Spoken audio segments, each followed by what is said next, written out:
Hey, you're back. And we're going to continue the story of Esther from the Old Testament. Just a quick recap of what we talked about last time. God was all over this story, and we ended up with a point that of all the young ladies in the land, the Jewish girl, Esther, was chosen as the king's new queen. Now, Esther was not her Jewish name. Hadassah was her Jewish name. But remember her cousin Mordecai, because Esther's parents had passed away, and Mordecai, her cousin, raised her, said don't, when she was taken as a young lady to be brought before the king to see if she was chosen, her cousin Mordecai said, don't tell them that you're Jewish. So they even changed her name to Esther, so nobody would know that she was of Jewish descent, that she was of God's family. Why would Mordecai do that? Well, maybe God put it in his head, but also Jews weren't liked. They weren't liked in that area very much because they were foreigners. Remember, that's not where God placed for them. He gave them the promised land, but these Jews had stayed behind when others had gone back to the land. So we start the story. Esther was made queen, and immediately a plot twist happened. Listen to what happens. So her cousin Mordecai loved Esther so much that he would actually wait by the gate of the women. He would come every day to see what was going to happen to Esther. Because remember, they gathered many, I would imagine hundreds of young ladies they brought before the king. And remember, they had to spend a whole year in like a beauty spa before they can even meet the king. So for that whole time, her cousin Mordecai would come by the gate and just see. Maybe he could see something. Maybe he would see Esther. And while he was there one day, the Bible tells us that he overheard two suspicious men plotting a murder plot to kill the king. And Mordecai, being a godly man, heard the plot, and immediately he told Esther, and immediately Esther sent the message to the king and told her that that was Mordecai that discovered it. And back then, they had these books of chronicles where everything that happened in the kingdom was written down. And that story and that plot that Mordecai discovered was written down in the book of Chronicles. And nobody thought about it again. But we got to remember that for later in the story, because that becomes important. So Mordecai saves the king's life, a lowly Jew. And it just so happens right after Esther becomes queen, and this plot twist with Mordecai discovers a plot to kill the king. He exposes it. The king is saved, and his name is written down in the book of Chronicles. A man named Haman. The king makes him in charge, like the highest in charge after him. And Haman was a wicked man. He's from the descendants of the Canaanites. If we remember way back, those were bad news people.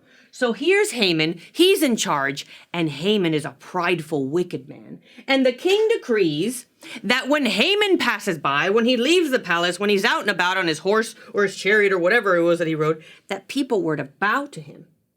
And as he passed, people would give him reverence and honor and bow to him. But the Bible tells us, listen to what it says, but Mordecai bowed not and did him no reverence, and bowed not, nor did him reverence. So he didn't bow, he didn't lower his head. Why would Mordecai do that? Now remember, one of the commands of the Jewish people was, God is God and nobody else. We bow to God and nobody else. God is on the throne, not this guy. This guy's just a man. So Mordecai, being a good Jew, studying the word, knowing who God is and who this guy is not, he didn't bow. And people started to notice, the officials of the kingdom started to notice, and they went to find out, why isn't Mordecai bow? Why every time that Haman passes, everybody else is giving him reverence and honor, but Mordecai does not. And he began to stand out. And so much so that they found out, who is that guy? And listen to what it says. For he had told them that he was a Jew. This is God's hand in there. So now it's revealed that Mordecai is a Jew. And now Haman knows that Mordecai is a Jew. And guess what? That makes him really angry. Who does this guy think he is? He is not listening to the command that says, when I pass by, everybody must bow to me. Oh, what a prideful heart. We've talked about that word pride. It always leads to destruction. It might take a little bit. So when you see people like that around you in this world and you're wondering, what in the world? Why are they getting away with such wickedness, such craziness? They're not. God's always watching. God's always in control, just like with Haman. So he gets so upset. Haman is so furious that he says, not only, listen, therefore Haman sought to destroy all the Jews that were throughout the whole kingdom of Ahasuerus. So he said, I not only want to get rid of Mordecai, I'm going to get rid of all the Jews. All of them. That's how much hatred and pride and anger was and wickedness in his heart. Could you imagine that? So he goes to the king, King Ahasuerus, and he says, King, guess what? There's a bunch of people in your land that don't listen to what you say, because it was a royal command that when this guy passed by, you were to bow to him. So listen to what he says. He says, and Haman said unto the king Ahasuerus, there is a certain people scattered abroad and dispersed among the people in all the provinces of thy kingdom. So there's a bunch of people all throughout your kingdom. Listen to what he says. And their laws are diverse from all the people. They have different laws. And worse, neither keep they the king's law. And worse, they're not keeping your laws. Now he said laws with a capital S. The only law that Mordecai was not keeping was bowing down to this guy, which was against his law that God had given him. But Haman turns it around and says, these people are not listening to anything that you're saying, because he said laws with an S. So the king, I would imagine, wait a minute. Remember Queen Vashti? She didn't listen. And what happened to her? He got rid of her. It's a big deal for a king to say something and his people not to listen. You can't run a kingdom like that. So I would imagine says, what?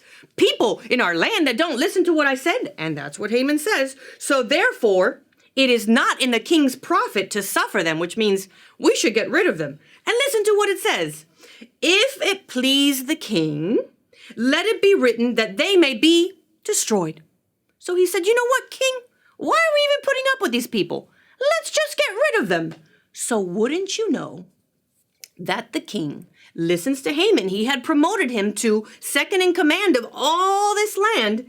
And the king writes an edict that says, listen to this. The king writes it, and letters were sent by post into all the king's provinces to destroy, to kill, to cause to perish all Jews, both young and old, and little children and women.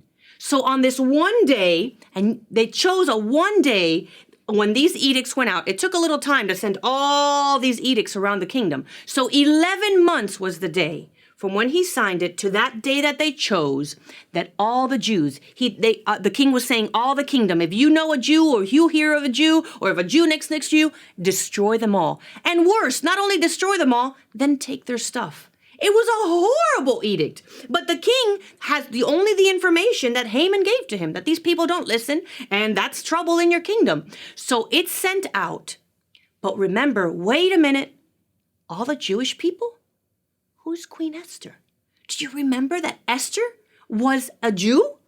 But her husband, the king, doesn't know, and neither does Haman, because Mordecai, her cousin, said, keep that a secret. Don't tell anybody who you are, who you belong to, what is your family. Don't tell them that you are a Jew.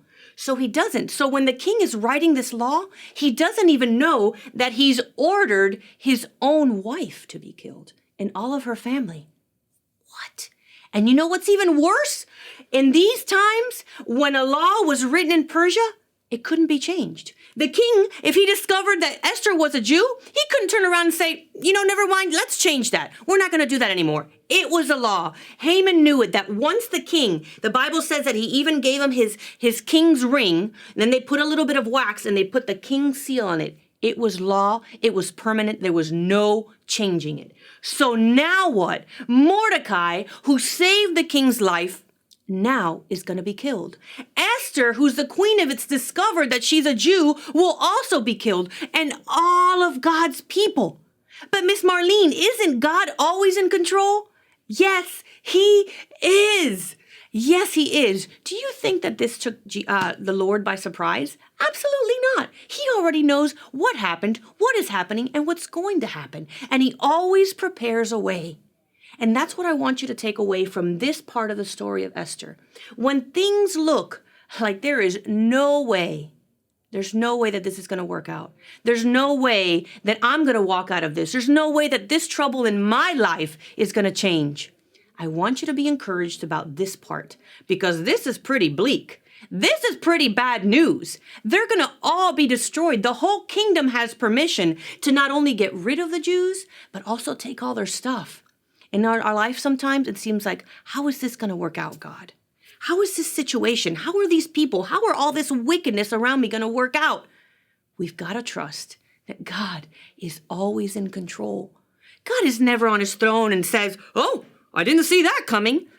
Never. He's always in control. That's us because we're limited. But remember that he is God above all things. He spoke this world into existence. He is King of kings and Lord of lords, and nothing takes him by surprise because he's totally 100% all of the time in charge and in control. I told you this book. Its twists and turns. I love the story of Esther because God's not done. Just like in that lion's den. Just like in that fiery furnace, we're like, oh, it's over. They win. No, they don't. God always wins. If you read all the way to the end of the Bible, God always wins. Jesus will come back, and he is victorious.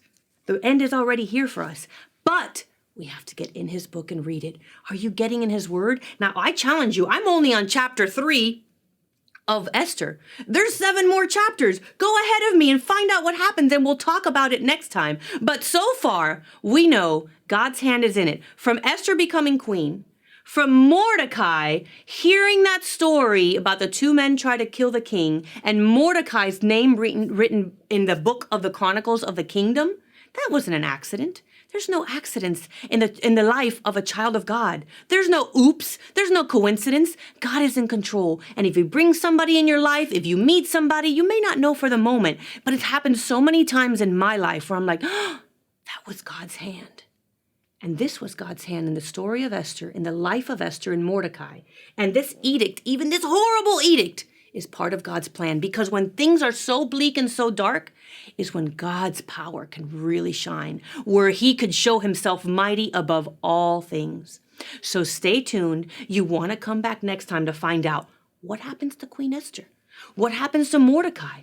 What happens to this edict? What happens to Haman? You don't want to miss it. Come back. We'll see you next time. Bye-bye.